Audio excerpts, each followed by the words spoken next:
Right now, you are rotting. You know it. I know it. And the worst part, you are watching it happen in real time. You have a list of things you need to do, a life you promised yourself you would build, a version of yourself that is fit, focused, and free. But instead, you are here. Another hour gone. Another day wasted. You feel that heaviness in your chest, do not you? That hollow, suffocating anxiety. It comes when you realize your potential is dying one mindless scroll at a time. You become a spectator in your own life. You are watching the clock melt away while you feed your brain digital garbage. You are waiting for a spark of motivation that never comes. You tell yourself you will do it tomorrow. Tomorrow has become a graveyard where your dreams go to disappear.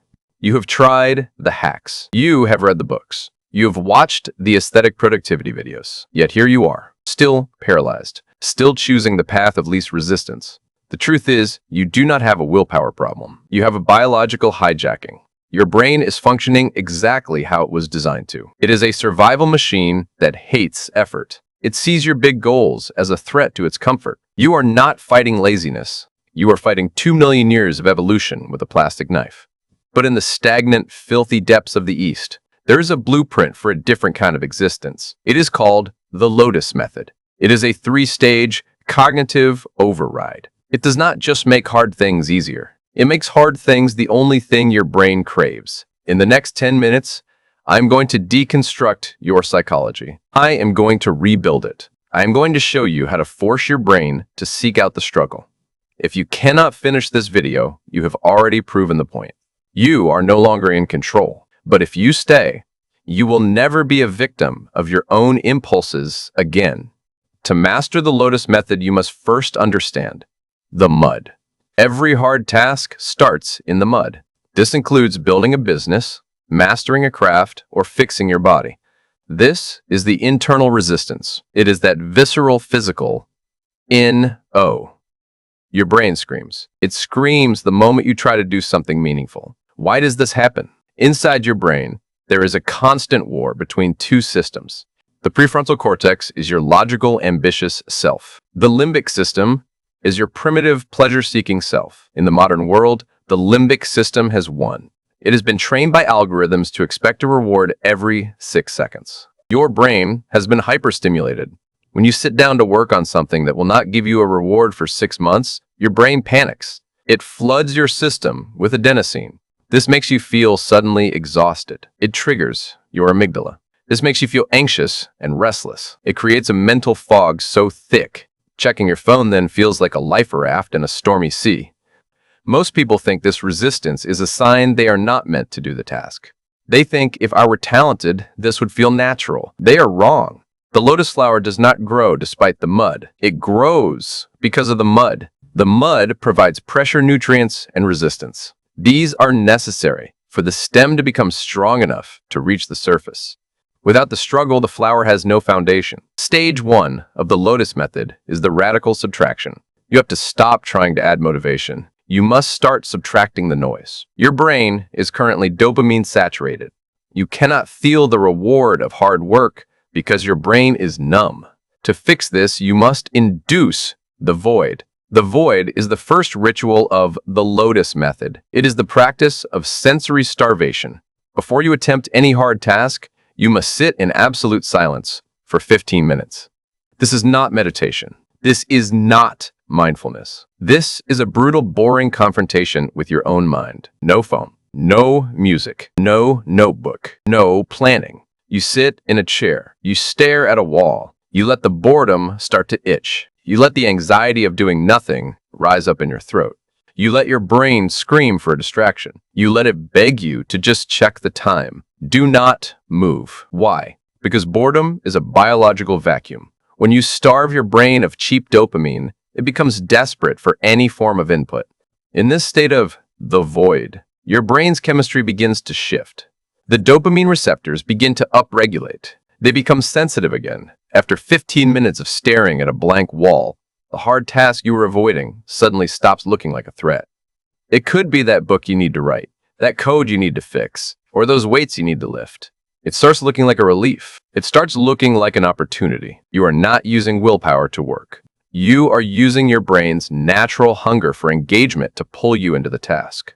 You are turning the mud into the only way out of the silence. You have to make doing nothing more painful than doing the work. Only then will the brain choose the struggle. Once you move from the void into the work, you enter. Stage 2. The stem. This is the friction threshold. There is a specific part of your brain called the anterior mid-cingulate cortex, AMCC. This is the physical hub of your will to live. Recent studies at Harvard and Stanford showed this area is smaller in people who give in to impulses. It is significantly larger in elite athletes and disciplined people who live long lives. The AMCC only grows when you do something you do not want to do. If you love your work, it does not grow. If the gym is easy for you, it does not grow. It only grows when you face friction, when you feel that mental burn, the moment you want to quit, the moment your brain tells you to take a break. That is when your brain is physically evolving. The Lotus Method teaches you to hunt the friction. A 4-hour work block feels like a death sentence. You use the 600-second strike instead. You tell your brain, I am not doing the whole task. You tell it, I am only going to endure the friction for 600 seconds. During these 10 minutes, your brain will try to sabotage you. It will tell you you are not in the right headspace. It will tell you you need more research. This is the stem trying to push through the heavy water. If you can hold the line for just those 10 minutes, your brain realizes the threat is not going to kill you.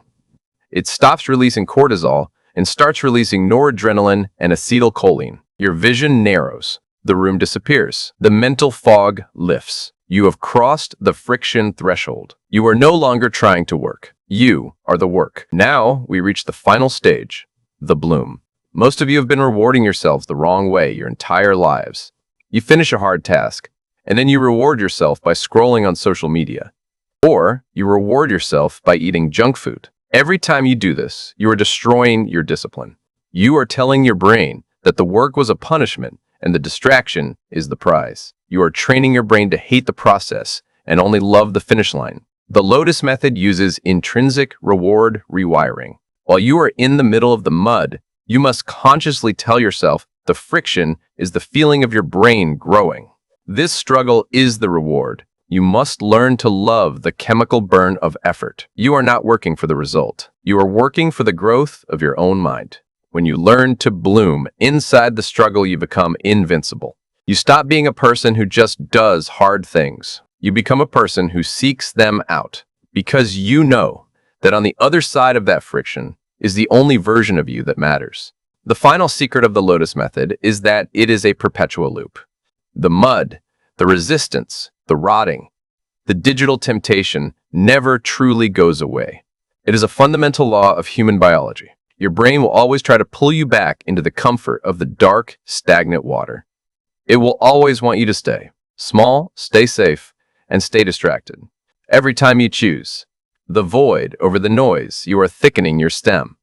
Every time you push through the 600-second strike, you are thickening your stem. Every time you choose to find joy in the friction, you are thickening your stem. You started this video as a passenger to your own impulses. You were a victim of an algorithm designed to keep you rotting in place. But now you have the architecture of effort. Tomorrow morning, when you wake up and that heaviness hits your chest, remember the lotus. When that voice in your head tells you to just check your notifications for 5 minutes, remember the lotus. The mud is not in your way. The mud is your way. The version of you that was rotting is dead. The version of you that can bloom is here. The only question left is, are you going to stay submerged in the dark? Or are you finally ready to push? The choice is yours, but the clock is ticking. Bloom in the mud.